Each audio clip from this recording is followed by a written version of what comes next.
Hello friend, तो स्वागत है आपके अपने यूट्यूब चैनल मैक्स वाला से। तो आज हम नया टॉपिक स्टार्ट करेंगे जिसका नाम है सेट, रिलेशन एंड फंक्शन। तो आइए स्टार्ट करते हैं नया टॉपिक सेट एंड रिलेशन। तो अपना पूरा फोकस इस स्क्रीन पर दीजिए और टॉपिक को समझिए, आसान तरीके से समझिए। सबसे पहले हम पढ़ेंगे सेट क्या होता है। सेट के बारे में पढ़ेंगे। सेट क्या होता है? सेट उसे कहते हैं कि सुनिश्चित एंड सुपरिभाषित भिन्न भिन्न अवयवों के संग्रह को समुच्चय कहते हैं। क्या वापस एक बार सुनिए। सुनिश्चित एंड सुपरिभाषित भिन्न भिन्न अवयवों के संग्रह को समुच्चय कहते हैं या सेट कहते हैं। मतलब यदि कोई अवयव x है वह ए समुच्चय ए में विद्यमान हो तो इसे सेट कहते हैं। ठीक है, समझ में आया? फिर इस सेट का निरूपण के बारे में पढ़ेंगे। सेट समुच्चय का निरूपण। सेट का निरूपण।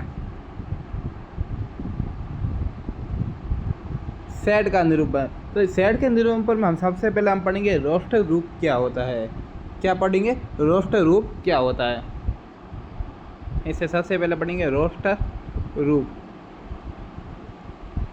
रोस्टर रूप के बारे में पढ़ेंगे। सबसे पहले पढ़ेंगे रोस्टर रूप। रोस्टर रूप मतलब होता है कि प्रत्येक अवयव को कॉमा द्वारा अलग अलग किया जाता है। उससे क्या कहते हैं? रोस्टर रूप कहते हैं।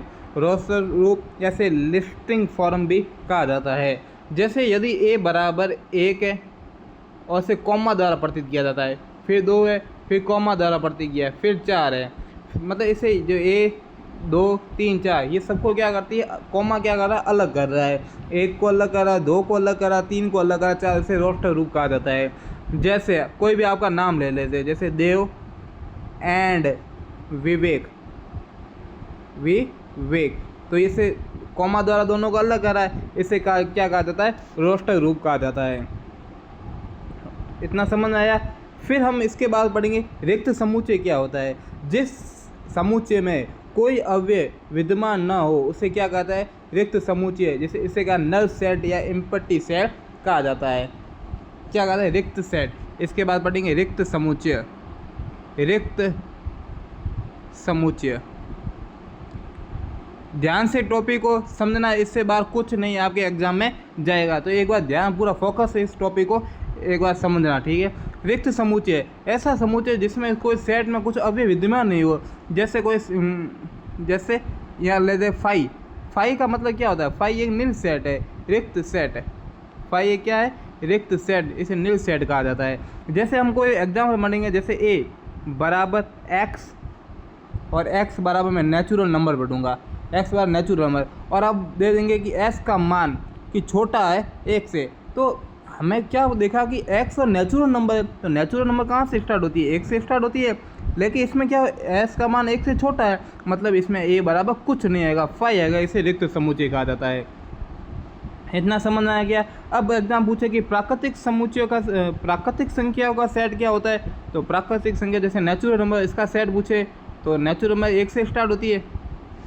नेचुरल नंबर 1 से स्टार्ट होती है तो आएगा 1 2 3 डैश डैश डैश डैश चलता रहेगा। तो इसे प्राकृतिक संख्याओं का इसे समुच्चय कहा जाता है।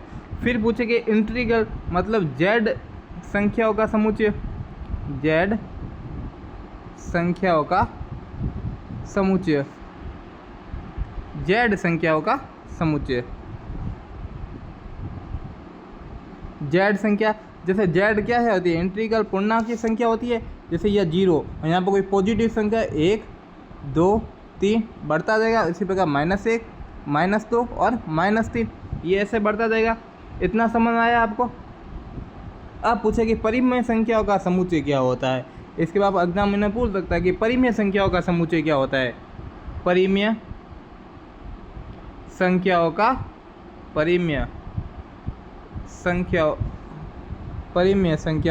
समुच्चय।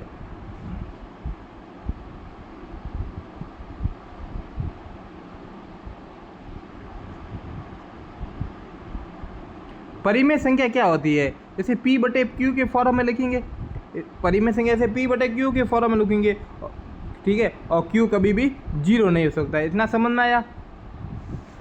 इतना समझ में आया। क्या क्या पढ़ा हमने? सबसे पहले क्या रोस्टर रूप पढ़ा, उसके बाद हमने रिक्त समुच्चय पढ़ा, परिमित संख्याओं का सेट पढ़ा, नेचुरल नंबर का सेट पढ़ा, जेड संख्याओं का सेट पढ़ा। अब हम पढ़ेंगे एकल समुच्चय क्या होता है, कि जिसे सिगमेंट सेट कहा जाता है। एकल समुच्चय, एकल समुच्चय, एकल समुच्चय क्या होता है? एकल समुच्चय, समुच्चय सिंगल सेट, सिंगल सेट। तो एकल संख्या क्या है? एकल समुच्चय उससे कहते हैं, जैसे एकल है, जैसे अगर पूछे जैसे ए बराबर में अगर कोई कॉमे के अंदर ओनली वो एक ही संख्या है, एक ही संख्या, तो उसे क्या बोलते हैं? एकल सेट कहते हैं। अगर कोई ऐसे पूछे कि कॉमे के अंदर आप एक्स पुट करो और एक्स एक नेचुरल नंबर होना चाहिए, एक्स नेचुरल नंबर हो और एस का मान 4 से बड़ा और 5 है 5 से छोटा होना चाहिए, तो मैं एस की जगह क्या लिखूंगा? एस का मान 4 से बड़ा होना चाहिए या तो 5 होना चाहिए, 5 से छोटा होना चाहिए, एक्स बराबर 5 और 5 हमारे क्या नेचुरल नंबर हो जाएंगे। इतना समझ आया। उसके बाद हम पढ़ेंगे परिमित समुच्चय, उसके बाद हम पढ़ेंगे परिमित समुच्चय। फाइनाइट सेट क्या होता है उसके बारे में पढ़ेंगे। परिमित फाइनाइट सेट, उसके बाद पढ़ेंगे फाइनाइट सेट।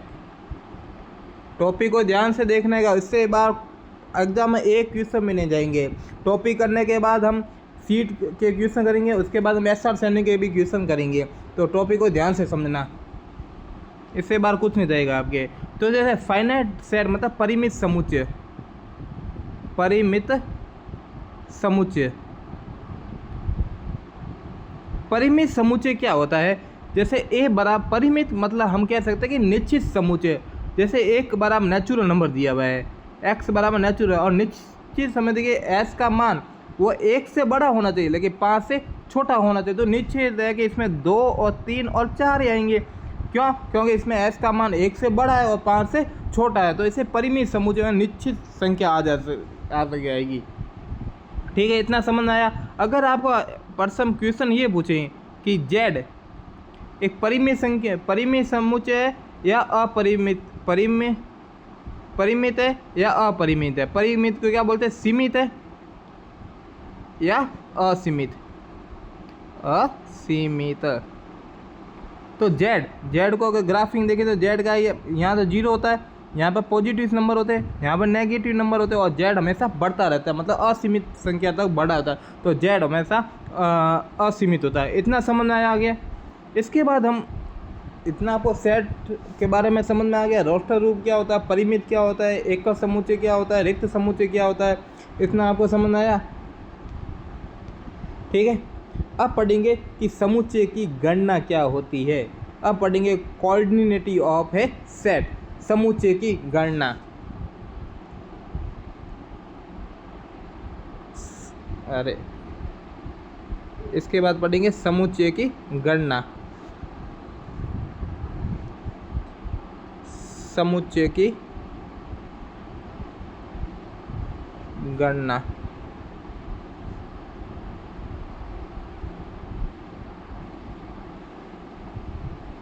ठीक है, इसके बाद पढ़ेंगे समुच्चय की गणना।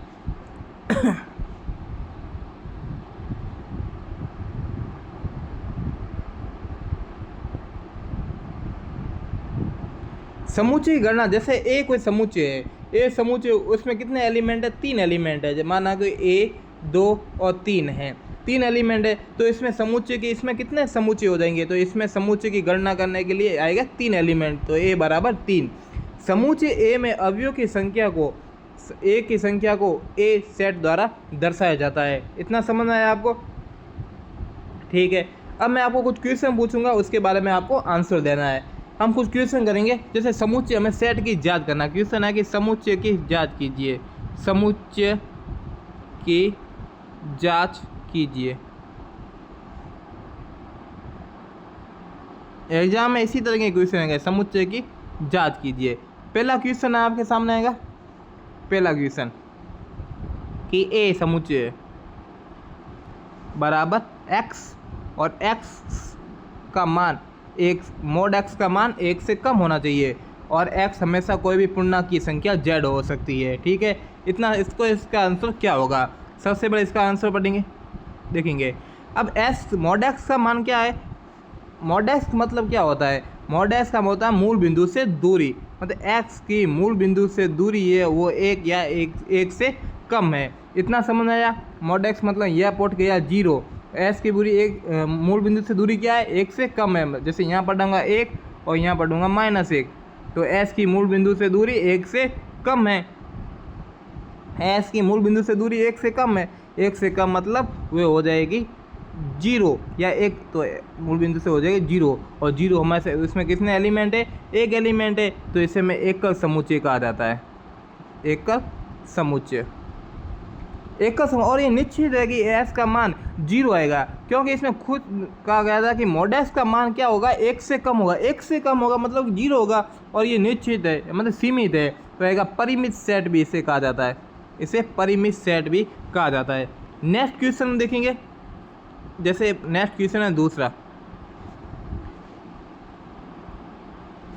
नेक्स्ट क्वेश्चन देखेंगे, जैसे आएगा x है और mod x का मान आएगा 5, इतना समझ में आया। और x कोई भी पूर्णांक की संख्या है, तो क्या होगा? mod x का मतलब 0 से दूरी, तो इसका आंसर देखेंगे,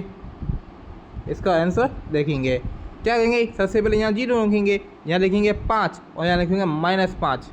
-5 के मतलब क्यों लिखा? क्योंकि इसमें s पूछा है कि mod x मतलब s की मूल बिंदु से दूरी कितनी है? 5 है। इसके बीच की दूरी कितनी है? 5 है। इसके बीच में दूरी कितनी है? 5 आएगी। अब यहाँ क्या आएगी?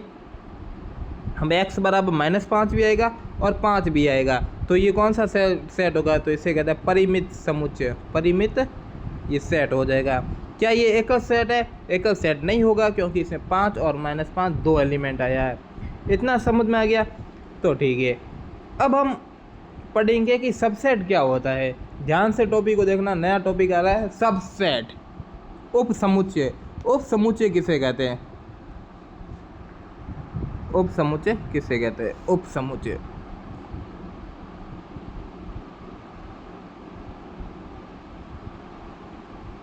सबसेट। ठीक है, इतना समझ आया? सबसेट क्या होता है इसके बारे में पढ़ेंगे।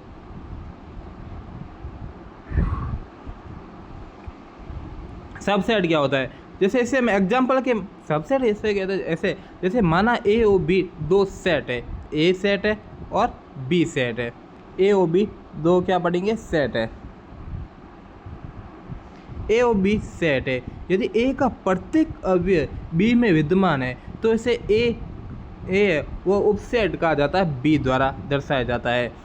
इसे ऐसे चिन्ह द्वारा दर्शाया जाता है। इसका मतलब है कि ए का प्रत्येक एलिमेंट बी में मौजूद हो। ध्यान से देखने का, ये हर टॉपिक में काम आएगा कि ए का प्रत्येक एलिमेंट बी में मौजूद होना चाहिए। मैं ए का all element in include of B subset इसे कहा जाता है। ठीक है, जैसे माना कि ए बराबर, मैंने एग्जांपल के माध्यम से ए बराबर 1, 2 और 3 लिया।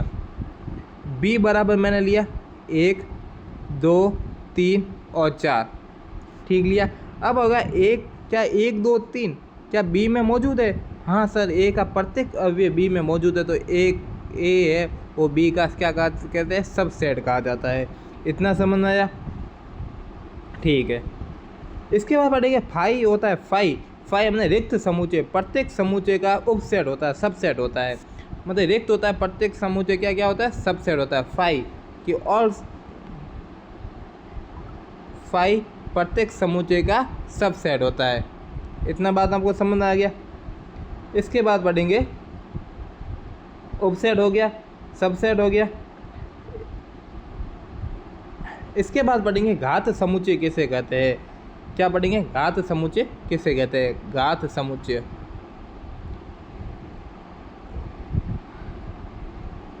घात समुच्चय। इसके बाद पढ़ेंगे घात समुच्चय किसे कहते हैं। माना ए कोई सेट है, माना ए कोई ए बराबर 1, 2, 3 है। माना कि ए कोई सेट है, तब ए के सभी उप समुच्चयों का समुच्चय ए द्वारा घात समुच्चय कहलाता है। इस घात समुच्चय को पी ए द्वारा दर्शाया जाता है। घात समुच्चय जैसे 1 2 3 है तो इसके सभी उप सबसेट का समुच्चय, जैसे 1 2 3 है इसको मैं एक, सभी सबसेट का 2 3 1 2 1 3 1 2 3, मतलब 1 2 3 इंक्लूड है एक ए में, 1 2 इंक्लूड है ए में, 1 3 इंक्लूड है 1 और 3 में, 1 भी इसमें है, 2 भी इसमें और 3 भी इससे है, तो इसका टोटल सबसेट इसको घात समुच्चय कहा जाता है। इसमें टोटल एलिमेंट कितने बनेंगे? 1 2 3 4 5 6, 1 2 हो गया, 1 3 हो गया, इसके बाद बनेंगे 2 और 3 बनेगा, कितने हो गए? 1 2 3 4 5 6 और 7, और इसके बाद बनेंगे 1 3 हो गया 5, टोटल सेट बनेंगे 8। कितने बनेंगे? 8। तो ये कोष्टक पूरा यहाँ से बंद हो गया, यहाँ से यहाँ तक बंद होगा।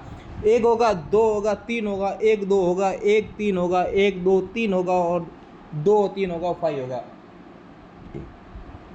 इतना संबंध है। 5 होता है ना, मैंने अभी आपको बताया कि 5 होता है और सभी समुच्चयों का एक क्या होता है? उप समुच्चय होता है। ठीक है, समझ में आ गया। इसके अगर शॉर्ट मेथड के बारे में बातचीत करें, अगर इसका शॉर्ट मेथड के बारे में बातचीत करें, एक मिनट,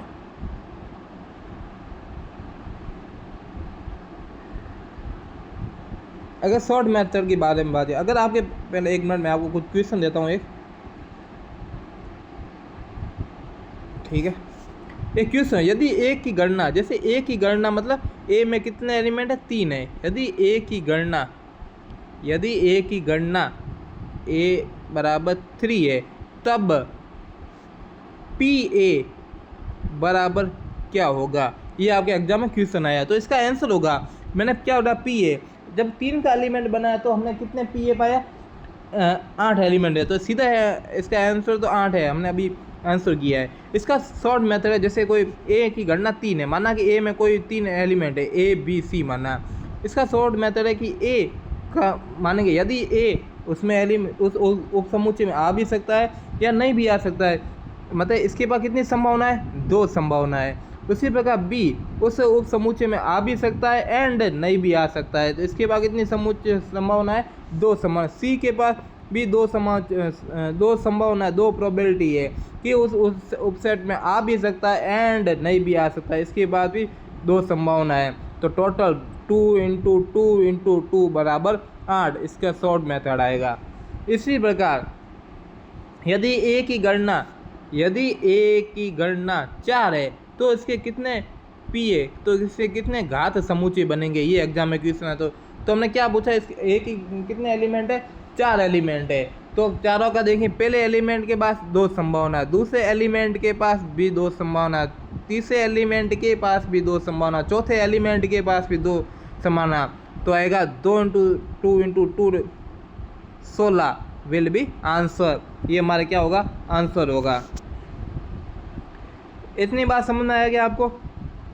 अब नेक्स्ट क्वेश्चन है जो बहुत मोस्ट इम्पोर्टेंट क्वेश्चन है, आपको एक बार देखे ध्यान रखने का। यदि कोई सेट ए एक्स बराबर ए, ये मोस्ट इम्पोर्टेंट क्वेश्चन है, एक बार आप फोकस कीजिए अपने स्क्रीन पर। यदि एक्स बराबर ए बी सी है, देन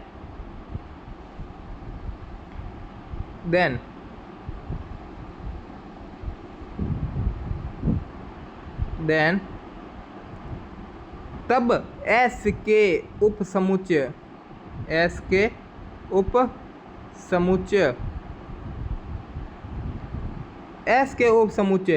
अब क्या कंडीशन कुछ दी है, जिनमें ए बी, जिसमें अब क्या दी होगी? कंडीशन दी होगी। इसमें अब क्या दी होगी? कंडीशन दी होगी। जैसे इसमें पहली कंडीशन है, ये दी हुई है,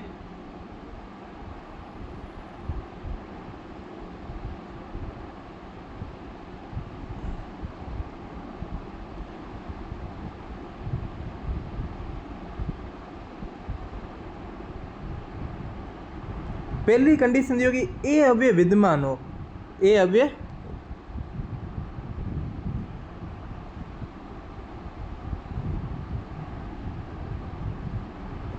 पहले दी होगी ए अव्यय विद्यमान हो, ए अव्यय क्या हो? विद्यमान हो। ठीक है, इतनी बात समझ। अब पहली कंडीशन ये अवयव विद्यमान हो, तो अब क्या पढ़ेंगे?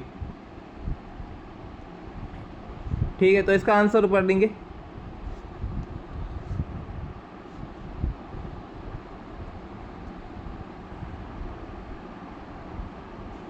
ए विद्यमान हो, तो इसमें कितने पहले एलिमेंट कितने, ए के पास कितने एलिमेंट थे? ए, बी और सी। इसमें पूछा कि ए विद्यमान हो, मतलब उसके बाद दो संभावना दी, या तो ए आ सकता है या नहीं आ सकता है। इसके बाद बी भी क्या दो संभावना है, या बी आ सकता है या बी नहीं आ सकता है। सी के पास भी दो संभावना है, या सी आ सकता है या सी भी नहीं आ सकता है। लेकिन इसमें एक कंडीशन दी हो कि ए तो अवश्य आएगा, मतलब ए के पास तो एक ही संभावना होगी, लेकिन बी के पास कोई संभावना नहीं, बी आ भी सकता है नहीं भी आ सकता है, सी भी आ भी सकता है नहीं भी आ सकता है, मतलब इसका टोटल आंसर होगा 4। ठीक है, इतना समझ में आया। अब आ गए, अब दूसरी कंडीशन है कि ए विद्यमान न हो। दूसरी कंडीशन है कि ए विद्यमान न हो, ए विद्यमान न हो, तो क्या होगा? टोटल एलिमेंट ए के पास कितने थे? ए, 2, बी, सी, सभी के पास दो दो संभावना, लेकिन एक के पास कहा गया कि तू तो नहीं आ सकता, मतलब ए के पास तो एक संभावना, बी के पास दो संभावना, सी के पास भी दो संभावना, तो टोटल आंसर 4 आएगा। जैसे हम इसे डायग्राम के माध्यम से समझेंगे कि ए तो नहीं आना चाहिए, तो एक पहला समूह आएगा 5। 5 तो सभी और समूह और सबसेट होता है 5। अब ए नहीं आ सकता, क्यों आएगा? बी आ सकता है, सी आ सकता है, और मेरे पास बी और सी आ सकता है, मतलब टोटल संभावना 4 आएगी, और ए किसी में भी नहीं है, तो क्योंकि कंडीशन में दिया हुआ है। ठीक उसी प्रकार उस कंडीशन का कहा गया था ए सब में विद्यमान हो, या तो इसमें ए विद्यमान होगा। फिर जैसे पहली कंडीशन थी 5, दूसरी कंडीशन थी बी और ए, तीसरी कंडीशन होगी सी और ए, बी सी ए, मतलब ए सब में विद्यमान होगा, लेकिन इस 5 है इसमें भी ए विद्यमान होगा, वह कह रहा है। तो इसके बाद टोटल कंडीशन होगी 4। इतना सा बात आपको समझ में आ गया, क्लियरिटी होगी। तो चलते हैं अगले क्वेश्चन की ओर।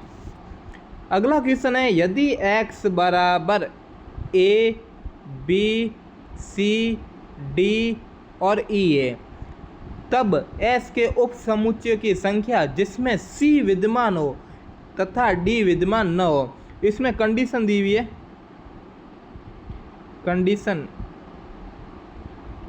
दी हुई है कि C विद्यमान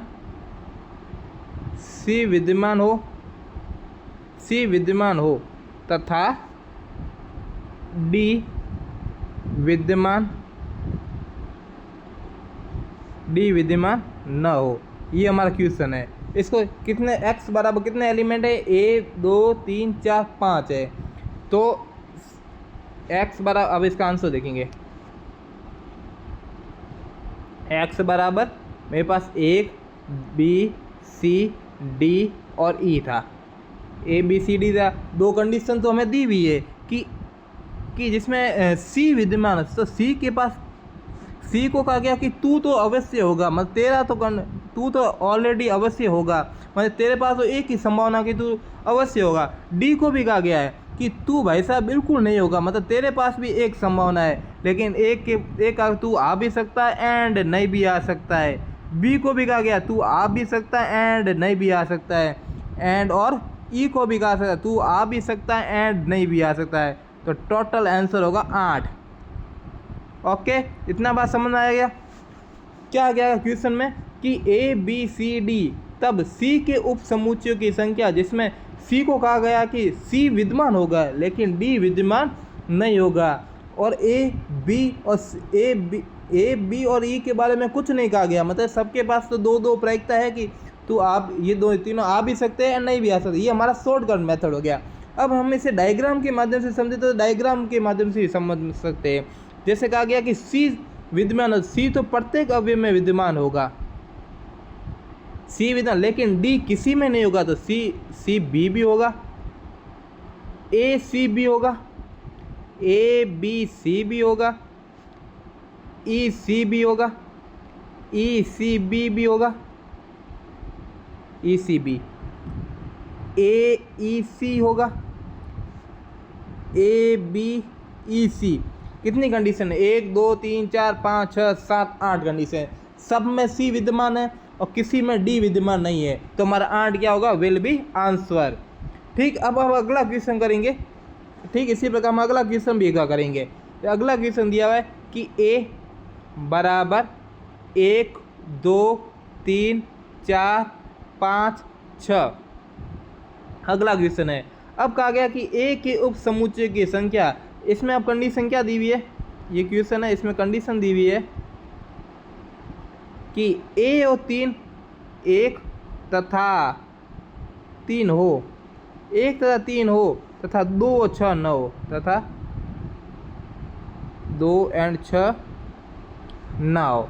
ये मैं कंडीशन दी हुई है कि 1 2 3 4 5 6 दी कंडीशन दिया कि 1 और 3 तेरे को तो होना है, लेकिन 2 और 6 का तेरे को कभी नहीं होना है, ना हो। तो कंडीशन क्या हो? अब तो हमें 3 के, तो हमें 4 के बारे में कुछ नहीं कहा गया है, ना 5 के बारे में कुछ कहा गया है। तो क्या होगा? ना 4 के बारे में कुछ, 5 के, तो दोनों के दो संभावना होगी, तो 4 अंक हमारा आंसर होगा। हम सीधा डायरेक्ट कर सकते हैं, नहीं तो इसका सॉल्यूशन करते हैं एक बार कि ए को अवश्य हो, तो ए के बाद कितनी संभावना होगी? 1। 2 के बारे में ए तथा 3 हो, तो 2 और 6 न हो, 2 और 6 का तेरे को नहीं होना, तो 2 के बाद भी एक संभावना तेरे को नहीं होना है। 3 को के संभावना कितनी होगी? 2। 3 को हो भी सकता है, नहीं भी हो सकता है। 4 भी हो भी सकता है, नहीं भी हो सकता है। 5 1 2 3 1 मिनट,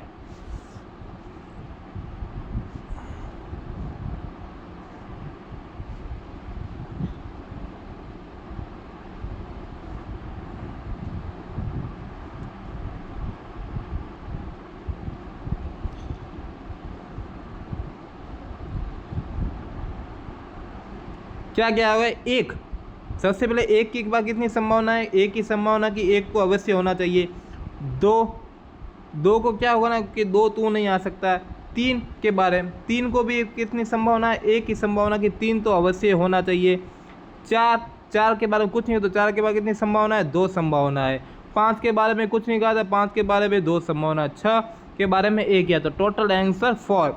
अब हम इसे डायग्राम के माध्यम से समझ सकते हैं। ये शॉर्ट मेथड था। अब हम मेथड नंबर सेकंड भी करेंगे। मेथड सेकंड के आगे 1 और 3 हो, 1 और 3 हो एंड 2 और 6 ना हो।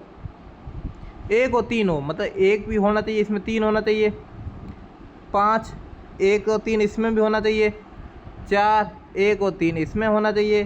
4 5 1 3 इसमें भी होना चाहिए। तो टोटल कंडीशन कितनी होगी? 4। सब में 1 3 है, 5 2 और 6 किसी में ना हो। इतनी बात समझ आई। अगला क्वेश्चन करें, चलते अगला क्वेश्चन करते हैं। तो अगला क्वेश्चन नोट कीजिए। अगला क्वेश्चन नोट कीजिए कि ए बराबर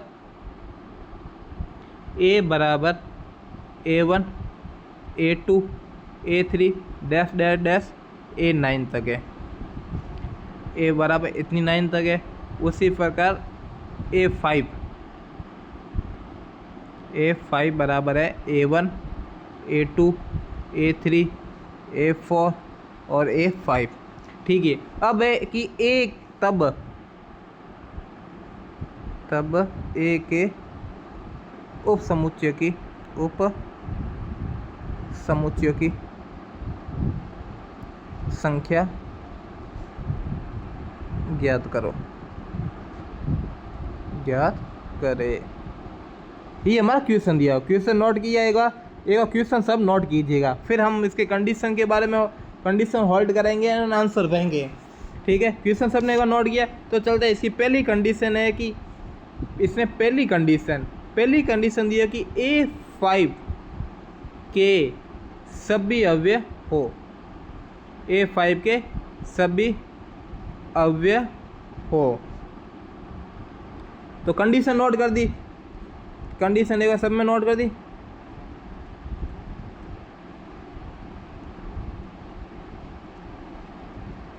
कंडीशन नोट कर दी एक बार सबने। ठीक है, A5 के सभी अवयव। अब ए बराबर क्या था, अब इसका आंसर करेंगे।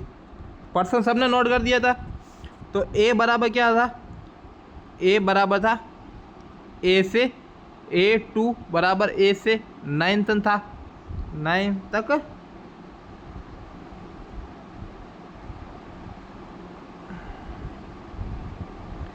ए बराबर क्या, 1 से 9 तक था, इतना समझ में आ गया।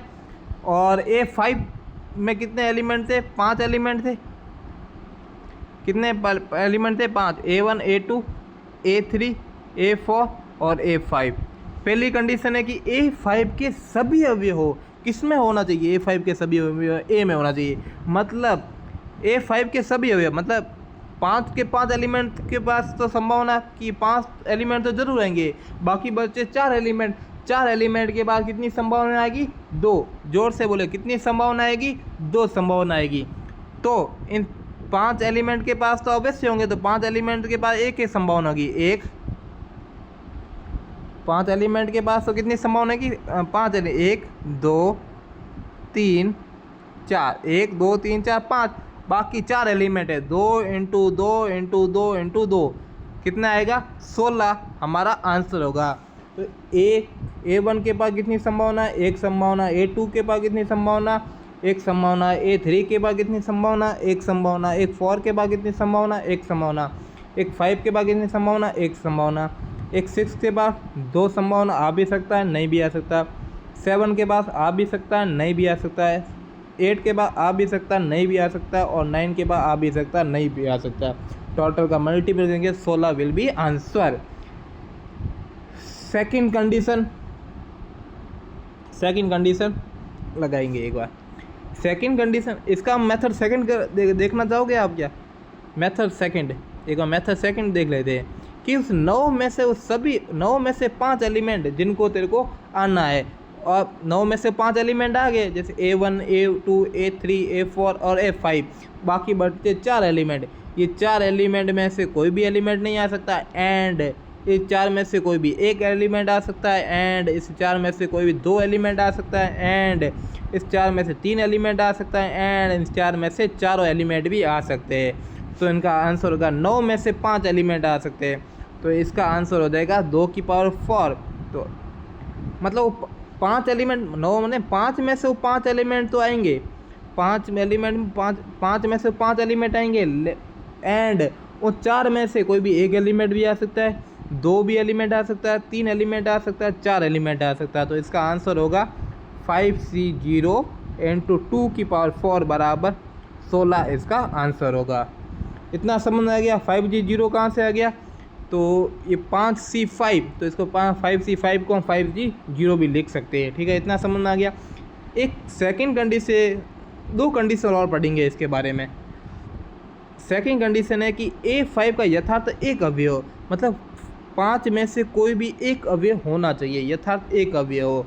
उन चारों की तो बात ही नहीं की है, चारों में से कोई भी अवयव नहीं आ सकते, एंड उन चारों में से एक अवयव आ सकता है, एंड उन चारों में से 2 भी अवयव आ सकते हैं, एंड उस चारों में से 3 भी अवयव आ सकते हैं, और 4 के 4 भी आंसर। इनका सॉल्यूशन करेंगे तो हमारा आंसर आएगा 5 इंटू 2 की पावर 4 बराबर 80 हमारा आंसर है। कंडीशन आपने नोट कर दी थी, तो कंडीशन थी A5 का यथार्थ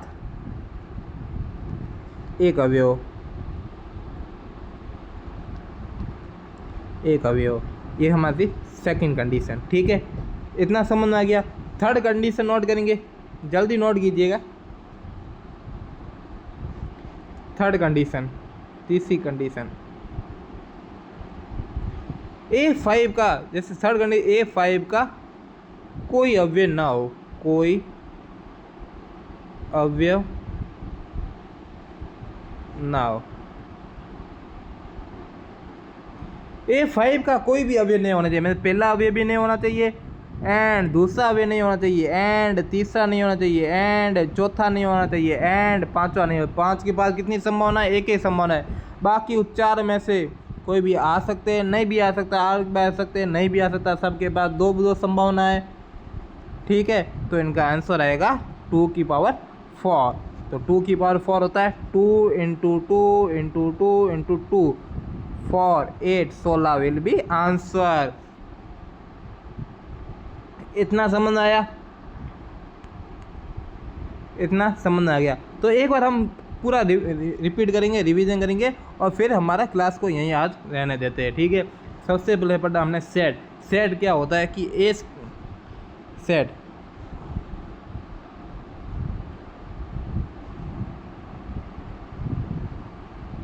सबसे पहले हमने पढ़ा सेट क्या होता है। सेट क्या होता है, एस के अगर सारे एलिमेंट अगर ए में उपस्थित हो तो उसे हम एस को ए का सेट कहा जाता है, ये सेट। इसके बाद हमने पढ़ा रोस्टर रूप क्या होता है। उसके बाद हमने पढ़ा रोस्टर रूप। रोस्टर रूप को कहा जाता है मतलब जब दो एलिमेंट के में जो कॉमा लगाया जाता है, कॉमा लगाया जाता है, दो एलिमेंट दो नाम यदि अंग्रेजी के स्वर या अंग्रेजी के व्यंजनों के बिना कॉमा लगाया जाता है उसे रोस्टर रूप कहा जाता है, ठीक है। इतना समझ में आ गया। उसके बाद हम पढ़ेंगे रिक्त समुच्चय क्या होता है। रिक्त समुच्चय मतलब ऐसा समुच्चय जिसमें कोई भी एलिमेंट ना हो, कोई भी एलिमेंट को हम सेट रिलेशन में 5 द्वारा दर्शाया जाता है। उसके बाद हमने प्राकृतिक संख्याओं के समुच्चय के बारे में पढ़ा, नेचुरल नंबर के सेट के बारे में पढ़ा। उसके बाद हमने पूर्णांकीय संख्याओं की सेट के बारे में पढ़ा। उसके बाद हमने परिमेय संख्याओं के सेट के बारे में पढ़ा।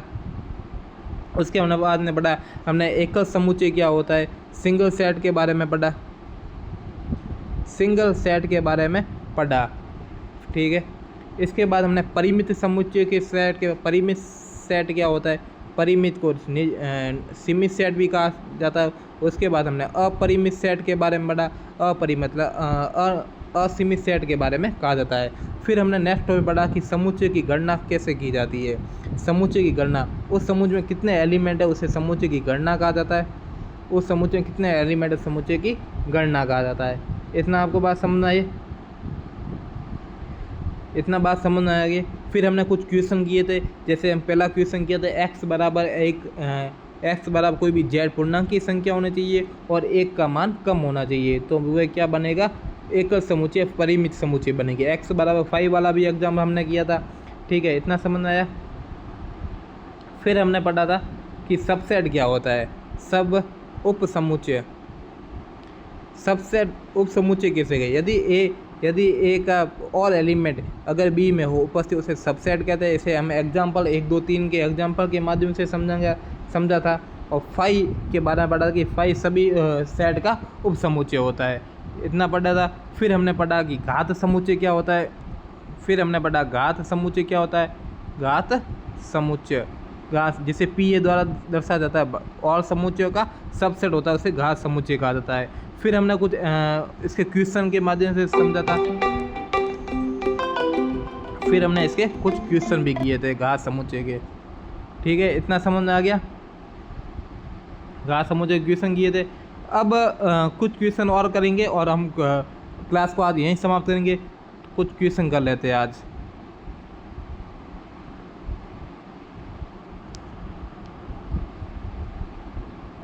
जैसे पहला क्वेश्चन हम करेंगे कुछ एग्जाम्पल के माध्यम, जो हर एग्जाम पूछे जाते हैं। पहला एग्जाम्पल है जैसे a बराबर x है और x कोई क्या है, नेचुरल नंबर हो, तो x कोई नेचुरल नंबर तो इसका मान क्या होगा, x कोई भी नेचुरल नंबर तो a बराबर मैं लिखूँगा 1 2, कोई भी नेचुरल, सभी नेचुरल नंबर होगी, ठीक है। दूसरा एग्जाम्पल, ये पहला एग्जाम्पल था x और सिंपल था। दूसरा एग्जाम्पल है कि b में b बराबर x बराबर 2 और x कोई भी क्या होना चाहिए, हमारा नेचुरल नंबर होना चाहिए और x नेचुरल नंबर होना चाहिए और s का मान 0 और 4 के मध्य होना चाहिए। तो हमें b बराबर क्या होगा, इसके बारे में क्या होगा, तो इसका आंसर क्या होगा, b बराबर क्या होगा x/2, मतलब x n ऐसा सबसेट होना चाहिए, ऐसा होना चाहिए जिसमें 2 का भाग पूरा हो जाना चाहिए। ध्यान रखना है s क्या होना है, नेचुरल नंबर होना चाहिए और 0 और 4 के मध्य होना चाहिए। तो x का मान क्या होगा, तो x होगा b बराबर, पहला x सेट होगा 0 4 के मध्य होना चाहिए। पहला x बराबर 0 4 के मध्य होना चाहिए। पहला मैंने लिया x बराबर क्या लिया, 1 लिया। फिर लिया x बराबर 2/2 था। फिर x बराबर मैंने 3 लिया। फिर x बराबर मैंने 4 लिया और x 0 लिया। तो आएगा 0 में 2 का भाग दिया 0, 1/2, 1, 3/4 और 1, ये हमारा क्या आएगा, आंसर आएगा। क्योंकि उसमें क्वेश्चन में साफ स्पष्ट दिया हुआ स्पष्ट दिया हुआ था कि x ऐसा ले लेना चाहिए जिसमें x/2 होना चाहिए और x नेचुरल नंबर होना चाहिए और x 0 और 4 के मध्य होना चाहिए। इतना बात समझ में आ गया।